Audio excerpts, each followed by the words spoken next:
everyone. So this is the 17th lecture of percentage.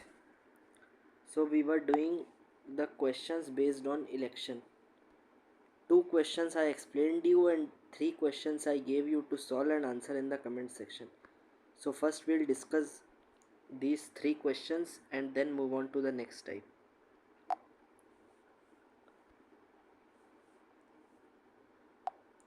Just a second.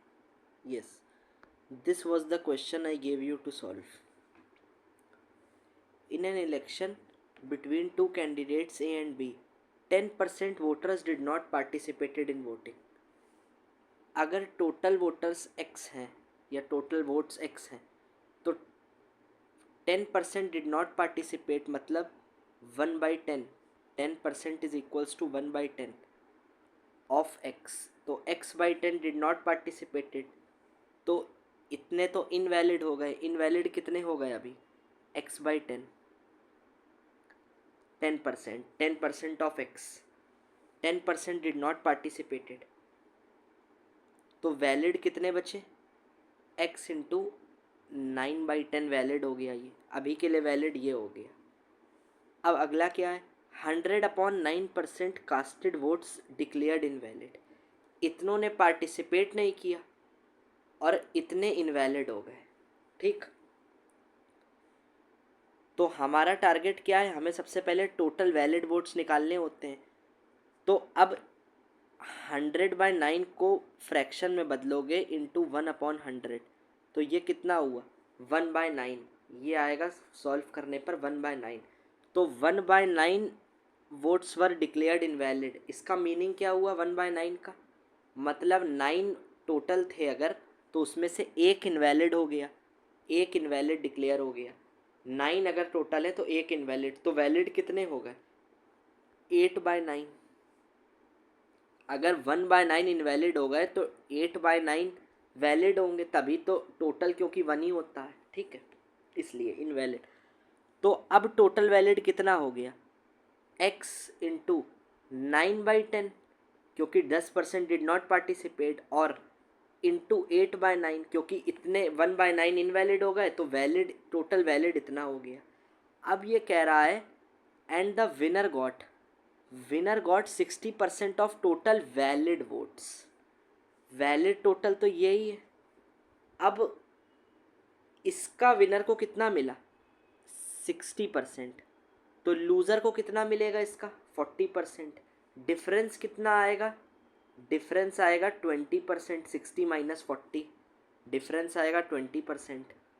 ठीक है ना? अब देखो, and the winner got 60% of total valid votes and won by 6400 sorry it is given, it is 64. ठीक है, तो हमने क्या सीखा था? x इंटू 9/10 इंटू 8/9 तो हमने निकाल लिया. अब डिफरेंस कितना है? 20%. 20% होता है कितना? 1/5 इंटू 1/5. इसको किसके बराबर कर दो? जितनों से वो, जितने वोट से वो जीता, 6400. यहाँ से इस इक्वेशन से x की वैल्यू क्या आएगी? 40,000. पूछा क्या है? Find total number of voters. यही हो जाएंगे. ठीक है,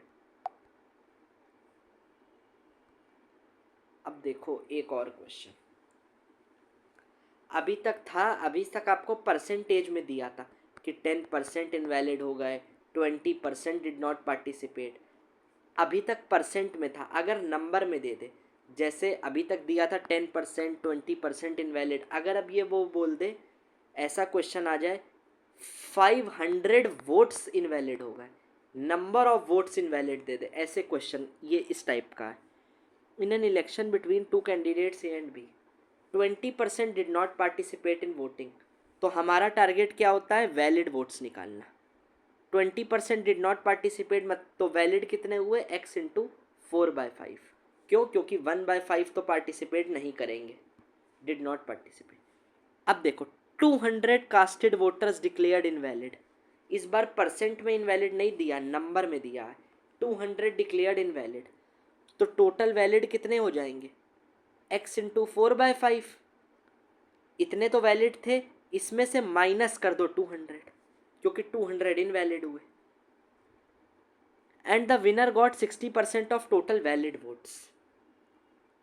टोटल वैलिड कितना आया, x इंटू 4/5 माइनस 200। विनर को इसका क्या मिला 60%, लूजर को कितना मिलेगा 40%, डिफरेंस क्या होगा 20%। And winner 1/600 votes. हमने क्या सीखा था, x इंटू 4/5 माइनस 200, ये वैल्यू चल रही है, इंटू डिफरेंस क्या है, ये है 20%, तो इंटू 1/5, इसको किसके बराबर कर दो, जो वैल्यू गिवन है विनिंग वोट्स की, इक्वल टू 600। देखो वही किया है। इससे क्या आ जाएगी x की वैल्यू 40,000 आंसर। ठीक है, अब इसका एक और मेथड है, I will give you in the notes, I will discuss this later because I will not use this method. ठीक है, अब देखो एक, this is also a good question. In an election between A and B, 3/5 of the total voters promised to vote it for A। Total voters जितने भी थे, मान लो 100 थे, 200 थे, हमें नहीं पता, 300 थे, हमें कुछ नहीं पता, जितने भी टोटल वोटर्स थे उसका 3/5 ऑफ टीवी है टोटल वोटर्स ने कहा हम we are voting for A, कितने 3/5, तो बचे कितने, rest promise to vote for B, total होता है 1, तो 1 में से अगर 3/5 हटा दो तो बचा कितना 2/5, इतने बी के लिए वोट करने को रेडी होंगे, क्योंकि rest promise to vote for B, तो रेस्ट मतलब इतने बी को वोट करेंगे। अब देखो ए को करेंगे मतलब 3/5 ऑफ टोटल, बी को करेंगे 2/5 ऑफ टोटल। अब देखो 5 डिनोमिनेटर में है, तो टोटल तो कुछ इंटू टीवी होगा, तो हम डायरेक्ट 5 का मल्टीपल मान ले टोटल वोटर्स को। आप 100 भी ले सकते हो, 200 भी ले सकते हो, बट हम 5 के मल्टीपल मान लेंगे। आगे क्वेश्चन पढ़ो क्या कह रहा। On the voting day 20% of the voters went back on their promise to vote for A. पहले ए के लिए कितने वोट कर रहे थे 3/5, उसमें से 20% ने कहा, 20% वोट कह रहे थे अब हम नहीं करेंगे, वो बैकआउट कर गए।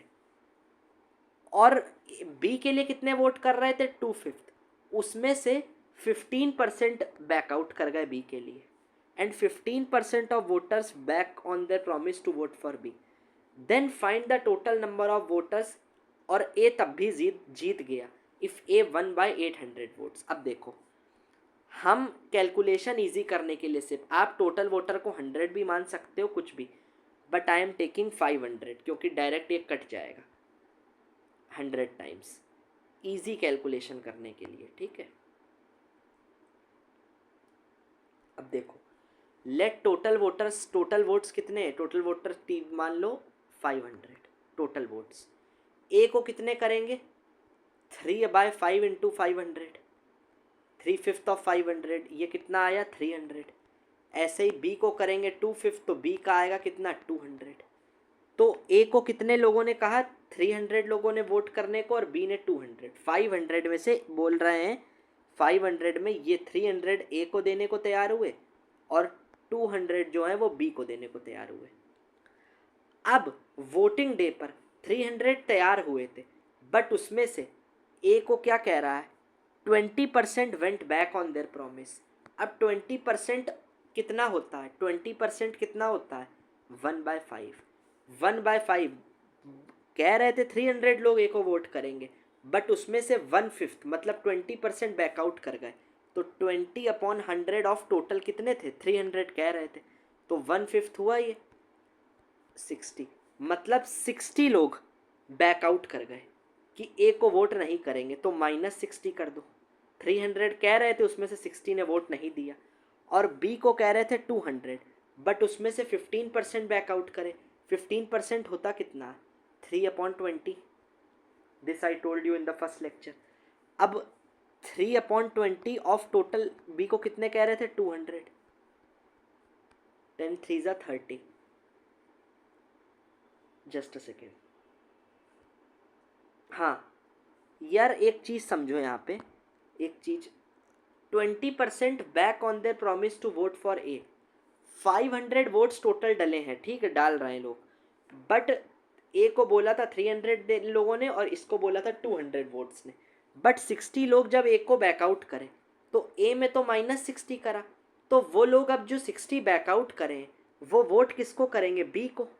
तो बी को +60 हुआ, क्योंकि ए को उन्होंने नहीं दिया तो यार बी को ही दिया होगा ना डेफिनेटली, जब दो ही लोग इलेक्शन में हैं। तो यहाँ -60 तो यहाँ +60। बी को कितने लोगों ने बैकआउट किया, 15%, that is 3/20 into 200 that is 30। B को 30 लोगों ने मना किया तो -30। बट जिन्होंने मना किया वो किसको वोट करेंगे, अब ए को वोट करेंगे, तो ए में +30। तो ये नेट में कितना आया ए के लिए, अगर देखो -60 और +30, तो ये आया -30। बी के लिए नेट में कितना आया, +60 और -30, कितना आया, +30। अब फाइनल ए को कितने वोट्स मिले, 300 -30, इन सबको ऐड करोगे तो ये आएगा 270। और बी को इन दोनों का +30 है वैल्यू, तो और ये 200 बोले थे पहले, तो इन सबको ऐड करोगे तो कितना आया, 230। अब बोला है ए जीता कितने वोटों से, ए 1/800 वोट्स। ए को वोट्स कितने मिले, 270, बी को कितने मिले, 230। डिफरेंस कितना है, 40 यूनिट्स का। 270 - 230 करोगे तो इट इज़ 40।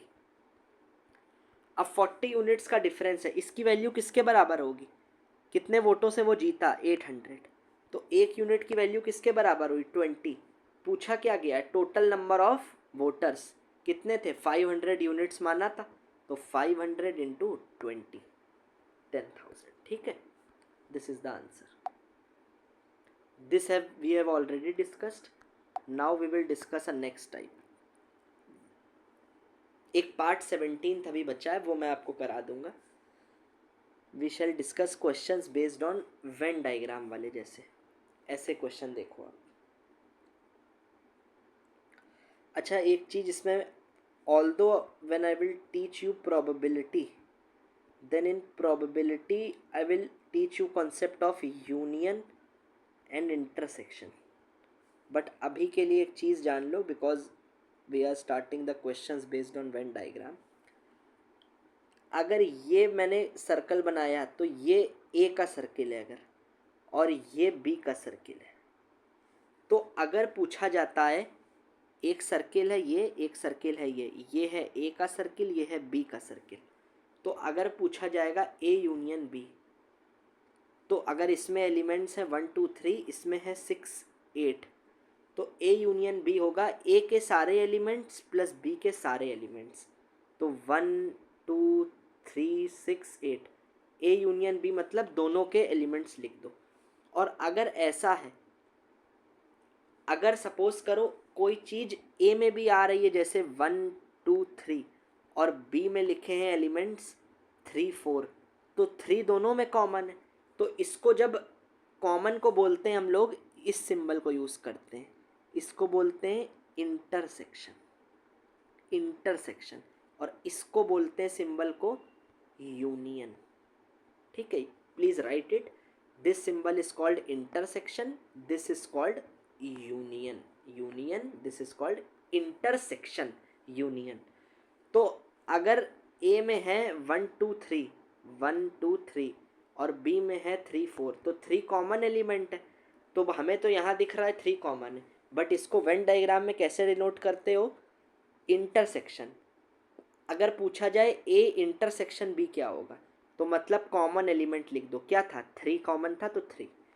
अब इसको वेन डायग्राम में कैसे दिखाओगे, एक ए का सर्किल, एक बी का सर्किल, और यहाँ पे 3 लिख दो, यहाँ लिखो ए में ये ए का सर्किल, ये बी का सर्किल, ये 1 2 लिखो, यहाँ 4 लिखो, 3 दोनों में आ रहा है तो 3 को इन दोनों के बीच लिख दो, इसका मतलब होता है इतनी वैल्यू का, बोथ ए एंड बी, इसी को इंटरसेक्शन बोलते हैं। ठीक है, अब देखो, in an examination 65% student failed in maths. Maths में कितने फेल हुए, 65%। 75% स्टूडेंट्स फेल्ड इन इंग्लिश। ठीक, वाइल 52 फेल्ड इन बोथ, इतने इंग्लिश में हुए, इतने मैथ्स में, और इतने दोनों में। If 48 student passed in both the subjects. ठीक है, then find total number of students appeared in the examination. अब देखो एक्चुअली क्या है, आप इस क्वेश्चन को ट्राई करना। I will start this part fresh, but एक बार आप ट्राई करना और answer in the comment section. I just want to know that अगर आपको रैंडमली ये क्वेश्चन एग्जाम में न्यू टाइप का मिले इस टाइप में, तो आप अपने लॉजिक से कैसे आंसर करोगे। Please answer this in the comment section, ठीक है। In the next video we'll wind up, I'll try to wind up the percentage topic, okay? Thank you, please try this everyone. Thank you.